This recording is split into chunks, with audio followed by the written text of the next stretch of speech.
The man rubbed his left leg with his right foot. A satellite phone fell down. Brian's hands were locked. He could only hold it with his feet. In order to escape from the gang's captivity, Brian picked up the satellite phone and then called his daughter. He asked his daughter to take out his suitcase, then take out a map inside, then wrap the shoelaces and the pen together. A compass was made. Brian asked his daughter to draw a circle with a diameter of 3 kilometers centered on the market. Brian was imprisoned within this range. Then Brian asked his daughter to take out a grenade from the suitcase, count down 3 seconds, and then throw it out of the hotel window. 1, 2,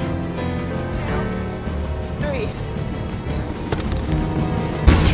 4 seconds later, Brian also heard the explosion. Based on the time, Brian inferred the distance. Then he asked his daughter to draw another circle. The 2 circles intersected, and that was the location where Brian was imprisoned. The daughter continued to observe the wind direction. Brian determined that he was at the eastern intersection. After determining the location, the daughter immediately took her weapons and quickly headed to the intersection, but at the same time, the gang leader walked into the prison cell. Then in front of Brian, he slit his wife's throat with a knife. Then he hung her up. In just half an hour, his wife would die from blood loss. After the gang leader left, Brian tried to rub the zip tie on his wrist, but by the time Brian rubbed it off, his wife had no reaction at all. But fortunately, his wife had just fallen into a coma. So Brian asked his daughter to throw a grenade towards the prison cell over the phone. Through the explosion of the grenade, Brian found the direction of the exit. So Brian removed the steam valve. The daughter saw the smoking chimney, so she threw down a pistol. At this time, the gang was about to enter the cell. Brian picked up the gun and sneaked up on them.